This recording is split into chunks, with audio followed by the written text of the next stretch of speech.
Hey everybody, how's it going? This is Matt Tebow with Stacked, and right now I'm joined by the head coach of Dignitas, Jimmy, coming off a rough 3-0 loss to 100 Thieves. How are you doing given the circumstances, and how do you feel about how your players played? I'm fine. Losing is just part of the sport. Sometimes you're going to win, sometimes you're going to lose. Expectations going into it, trying to make sure that we're learning and getting the most out of it going into summer. With the new format, your wins carry over from spring, so it's really important that going into the series with a bunch of young guys that we're able to reflect with them, figure out what felt good, what felt wrong, things that were off. I think overall, this is definitely way below the performance that I expected, and I'm sure the players expected. Definitely didn't think that it was just going to be like an easy series versus 100T. I think they have a lot of good players as well. But I'd be lying if I said I wasn't disappointed in what we showed today. Walk me through the series. I think there were key moments in each game where the games kind of took a turn for a worse, coming from like a comeback versus like just some bad dives on towers, all that stuff. So walk me through what it felt like to watch the game from your perspective as coach. The games, excuse me. Game one, I think that game should have been in our favor for sure, especially how the early game plays out. I think we should be stacking dragons. We should have first Rift Herald, but just bad decision making. We don't respond well, and we get the Rift Herald randomly when we don't need to. Game two, I think our draft wasn't ideal for sure. I think that one's on me. And game three, I think we were a bit deflated. I mean, I think when you're down 0-2, especially with a bunch of young guys, you're not always comfortable in how you respond to those situations. I think a lot of people don't understand what it feels like being in that situation, but it takes a lot of energy to kind of pick yourself and the team back up. And I think the game just started snowballing out of control, out of our favor, especially after Hecarim just getting spot on when we already messed up our level one all in on their bot lane. And it just feels hard to recover after that point. Yeah, for sure. How do you feel about the way your players played, I guess, just in general? Like, between you've got the two veterans, and then you've also got some guys who are younger, and maybe this is like their first go at the LCS, right? So, or like in the LCS in this kind of scenario at least. How do you feel about the performance of your players overall, like leading up to this point? I think it was pretty good. We definitely showed some good growth across the board, and that's not even just the young guys; that's the veterans too. I think in an interview we had earlier, I talked about how just because you're a veteran doesn't mean you also don't have room to develop yourself. I think our team learned a lot of lessons through trial and error, which was to be expected. We had some good moments, some bad moments for sure. I think the important thing is that we do a pretty good job talking about a lot of the obvious mistakes that we're seeing that we know aren't acceptable. A lot of what's showing up on stage is also showing up in our scrims, things that we're still trying to work on.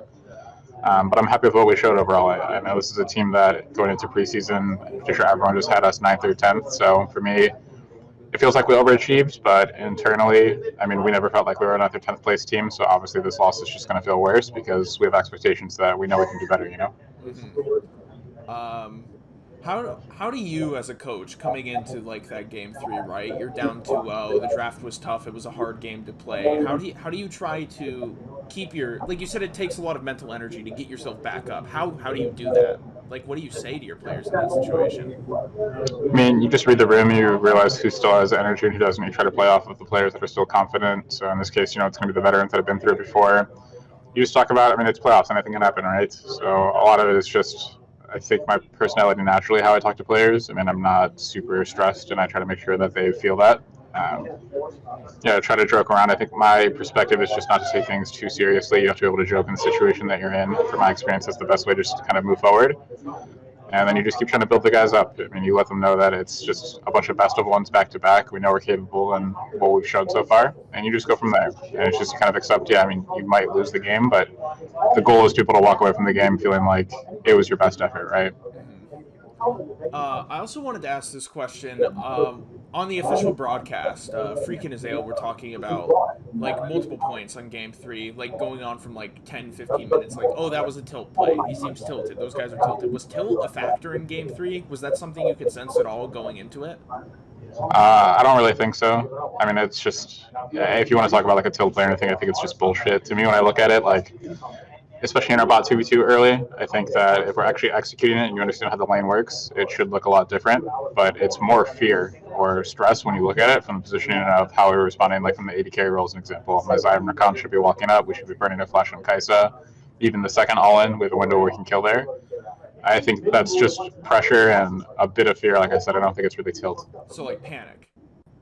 I don't think it's just panic. I mean, it's just a high pressure situation. You're afraid you don't want to mess up. You're already down 0-2. So I think it's really natural for a lot of players not to push to the limits that the champions should, right? Hmm. That's a learning point for a young team.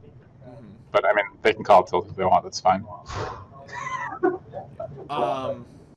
Moving on from that, you guys have I think a couple weeks right before you guys are gonna start hopping back into things. What's your plan going through the summer? How are you gonna gear the guys up for the summer split? Are things gonna change? Like, are you gonna focus on different things that'll prepare them for a longer season? Summer split's a bit longer in spring. Like, what's your roadmap going into that?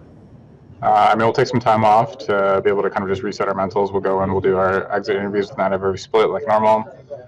Coach and stuff will come together and we'll talk about some of the things that we want to make sure that we're addressing. But a lot of it is, I mean, I don't really see it as a whole new season going into summer. I mean, it's an extension of spring already, right? So for me, it's just, okay, we're halfway through. It's understanding what we want to focus on, how we're going to be able to try to tackle some of those problems, try to figure out what we can fine tune from spring, from what we learned as a team and a coaching staff, and you just go from there. Hmm. And one last question: is there anything you want to say directly to Dignitas fans after today's performance and the season performance as a whole? I mean, I'm sure it sucks losing. I mean, yeah, I mean, you can probably see it on my face or the players' face. It's not fun. We know we want to win, but I think from where Dignitas was last year, this is a huge step in the right direction. As far as I think we had a lot of pretty entertaining games to watch. I think we had a lot of games that we were competitive in, even in losses that people would have said we had no chance in.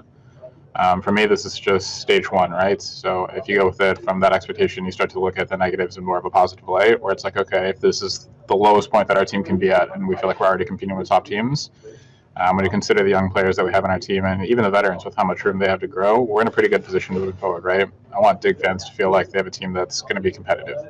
Obviously, it's going to be a roller coaster. We'll see what happens, but just know that the guys are putting in 100% work, 100% effort, I would say. Hmm.